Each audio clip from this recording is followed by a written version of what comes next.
Well, hello, all of my crafty friends. Today I'm back with another installment of Can My Cricut Do That? And we are going to try our hands at a fancy trifold card.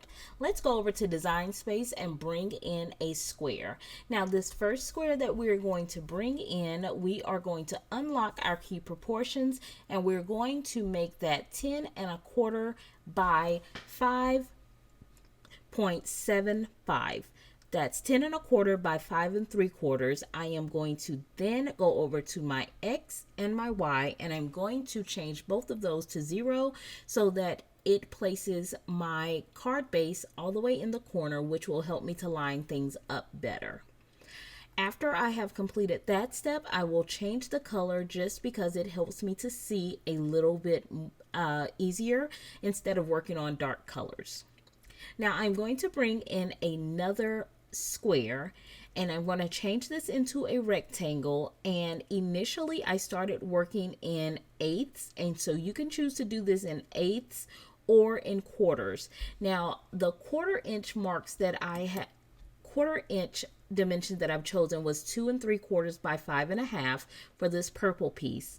And then for the pink piece that's going on top, I chose 2 1/2 by 5 1/4. And that seemed to work out really well. Therefore, I only had to do 1/8 inch measurements at the very end for my center squares. So now that I have those two pieces in, I'm going to start creating my panels for the right side of my card. Now I did not unlock the key proportions there, so I'm having to undo that and start again. So I am going to create another purple layer, and that purple layer is going to be 2 1/2 by 5 1/2. Once I have that purple layer portion to 2 1/2 by 5 1/2 the way that I would like it to be, I am going to create a pink layer to layer on top of that piece. When I create the pink layer that's going to layer on top of that piece, that pink layer is going to measure 2 1/4 by 5 1/4, and that layers on very nicely. Now, as I said, on when I was initially doing this here, I was doing a lot of it in 1/8 inch marks because I thought that that would be better, but as I've finagled with it a little bit, I think that the 1/4 inch marks work just fine. So now I've brought in another purple rectangle. Now this rectangle will be 1 1/4 by 5 1/2. If you want it to work in eighths, then it would end up being 1.375 by 5.625. And then you would just make that a 1/4 inch smaller for your pink layer. Now the pink layer that I'm going to be working with will be 1 by 5 1/4, or it would be I forget the measurements. I'll have it listed down below if you want it to work in the 1/8 inch marks. So now I'm going to work on my squares for the centers of my card. Now there are going to be 6 sets of squares here. The purple squares will measure 1.375 by 1.125. And then the pink layer that will layer on top will be 1 1/4 by 1. So I will make those two, and then I will duplicate that 5 additional times to create all 6 of the squares that I want to go on the center of this panel. So after I have all of those aligned, and I'm going to take my time and get those each aligned in the correct amount of spacing in between each of them on the card base. And after I have an opportunity to do that, I will be then bringing my card base back to the front. Now I'm going to start working on some of my score lines. So there are several score lines that are on this card. Your first score line is going to be at the 3 inch mark. Once we have that score line done, we will create another score line that will be at the 4.5-inch mark. We will then create a score line at the 6-inch mark. And then our final score line will be at the 7.5-inch mark. Now, I'm not attaching that to the card base at this point, but I will group all of my score lines together so that I can kind of keep them in place until I get ready to attach them to the card base. Once I have all of those done, I am going to go in and I am going to create another set of lines. These will start out as score lines, but they will end up being cut lines. I'm going to make it 3 inches. I'm going to rotate it 90 degrees, and then I'm going to place it at the 4.5-inch mark on the x-axis and at the 1/2-inch mark on the y-axis. Change that to a cut line and duplicate it. This next one will be at the 4.5-inch mark on the x-axis, and then on the y-axis it will be at the 1 3/4-inch mark. Then the next one will be at 4.5 and 2 1/4. The next one will be at 4.5 and 3 1/2, and the next one will be at 4.5 and at the 4-inch mark.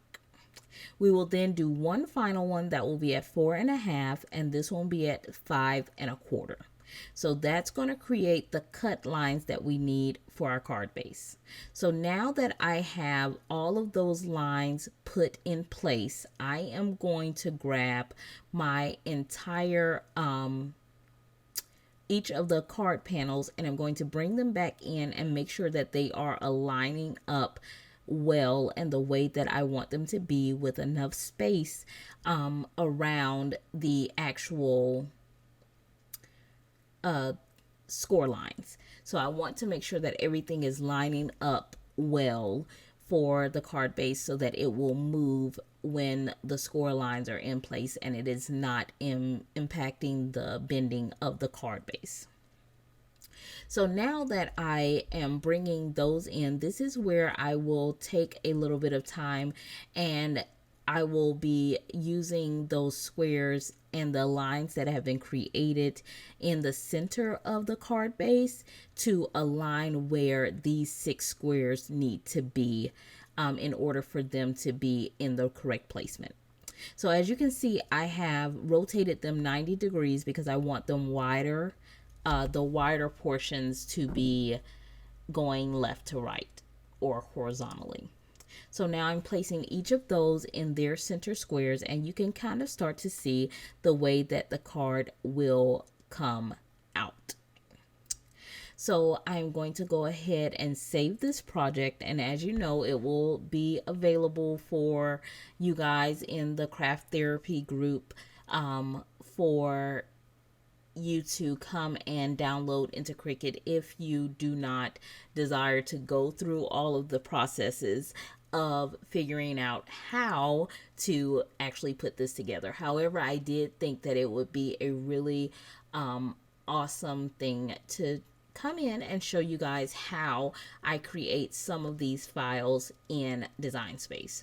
So now here is where I'm going back in and kind of looking to see if I want to go with my 1/4-inch marks versus leaving those things in 8ths, because like I said, I don't enjoy working in 1/8-inch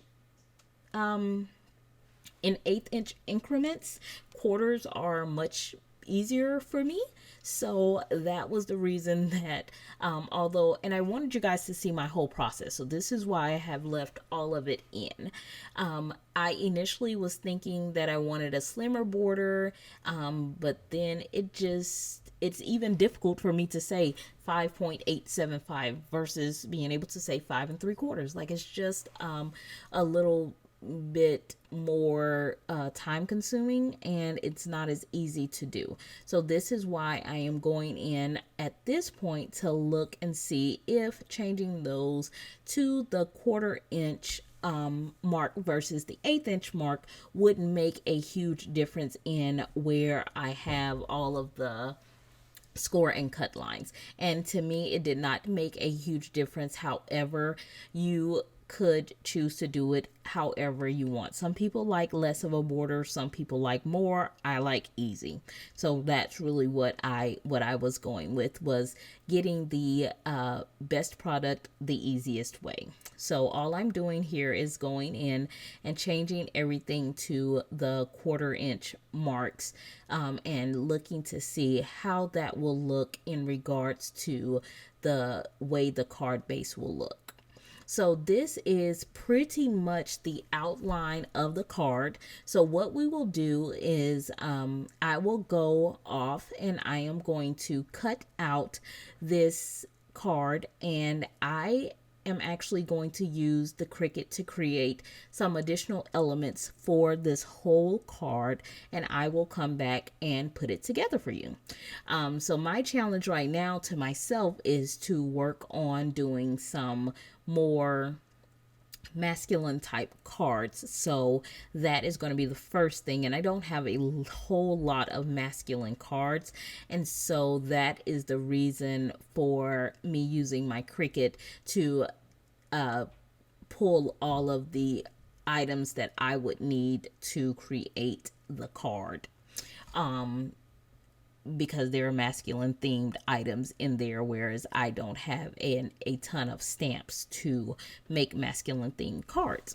So this is going to be more music themed. I hope that you guys have gained something from watching this video. Please make sure that you guys leave me a comment below, like, subscribe, let me know what you think. Do you like this series? And as you can see here, the last thing that I'm doing is I'm going in and I'm attaching everything to the card base, all the cut lines and all the score lines. So let me know what you guys think. I will put all of the dimensions by the 1/4 inch into the description box. In addition, I will have this actual file over on the Craft Therapy Facebook page. If you don't want to go through the whole nuances of creating this file on your own, it will be there for you guys to use if you guys would like. But I know that some of you guys may not be using a Cricut, and the dimensions may be helpful for you to create the card. So I will have all of that listed below as well. So make sure that you come back by tomorrow and check out what the finished card looks like. I am very eager to see what I'm able to create in regards to masculine cards, and I would love for you guys to come along with me and create. So I hope you guys enjoy the rest of your day. I hope you guys are crafting a lot, and I hope you guys are maintaining your social distancing and your sanity. Have a wonderful day, and I will talk to you guys again really, really soon. Bye-bye.